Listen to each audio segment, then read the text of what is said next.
بسم اللہ الرحمن الرحیم۔ آپس میں قطع تعلق نہ کرو۔ حضرت انس رضی اللہ عنہ کہتے ہیں، نبی اکرم صلی اللہ علیہ وآلہ وسلم نے فرمایا، آپس میں قطع تعلق نہ کرو، ایک دوسرے سے بے رخی نہ اختیار کرو، باہم دشمنی و بغض نہ رکھو، ایک دوسرے سے حسد نہ کرو، اللہ کے بندو آپس میں بائی بائی بن جاؤ۔ کسی مسلمان کے لیے جائز نہیں کہ 3 دن سے زیادہ اپنے مسلمان بھائی سے سلام کلام بند رکھے۔ سنن ترمذی 1935۔ الحمدللہ کہنے کی فضیلت۔ شکر کی توفیق نعمت سے بڑھ کر ہے۔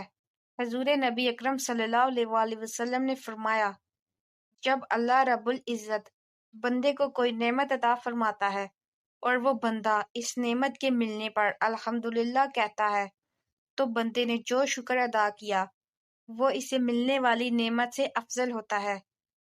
سنن ابن ماجہ۔ اللہ کے 99 نام کی فضیلت۔ حدیث نبوی صلی اللہ علیہ وآلہ وسلم۔ ابو ہریرہ رضی اللہ عنہ کہتے ہیں کہ رسول اللہ صلی اللہ علیہ وآلہ وسلم نے فرمایا، اللہ جل جلالہ کے 99 نام ہیں، جو کوئی ان کو یاد کر لے وہ جنت میں جائے گا، اور اللہ تعالیٰ طاق ہے، دوست رکھتا ہے طاق عدد کو۔ صحیح مسلم۔ اپنی اولاد کو بددعا نہ دو۔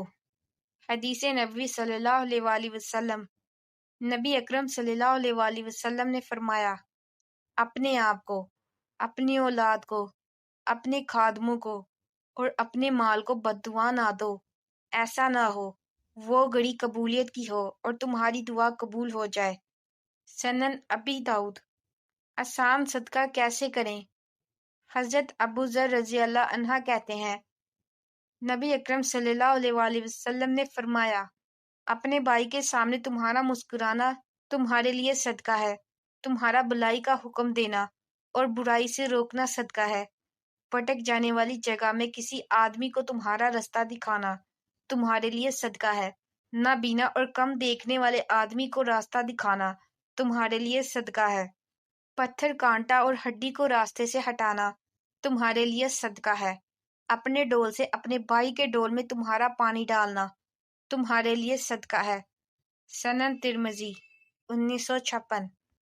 اولاد کو بہتر ادب سکھاؤ۔ حضرت انس بن مالک رضی اللہ عنہ کہتے ہیں، نبی اکرم صلی اللہ علیہ وآلہ وسلم نے فرمایا، تم لوگ اپنی اولاد کے ساتھ حسن سلوک کرو اور انہیں بہترین ادب سکھاؤ۔ سنن ابن ماجہ 3671۔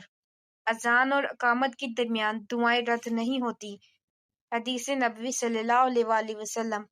نبی اکرم صلی اللہ علیہ وآلہ وسلم نے فرمایا، اذان اور اقامت کے درمیان دعائیں رد نہیں ہوتی، لہٰذا دعا مانگا کرو۔ بخاری شریف۔ قیامت کے دن پوچھے جانے والے 5 سوال۔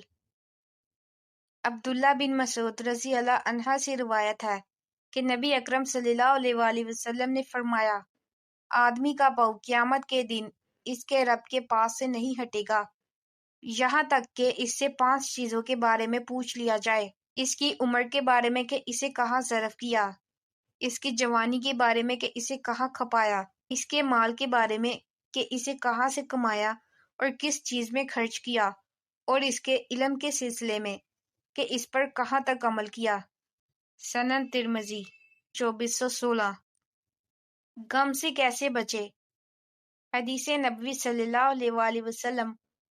نبی اکرم صلی اللہ علیہ وآلہ وسلم نے فرمایا، جب تم ایسے ہو جاؤ کہ تمہارے غم بڑھ جائیں اور تم ان غموں کو ختم کرنا چاہو تو مجھ پر درود پڑھو، یہ تمہارے غموں کو ختم کرنے کے ساتھ ساتھ تمہارے گناہوں کو بھی مٹا دے گا۔ ترمذی شریف۔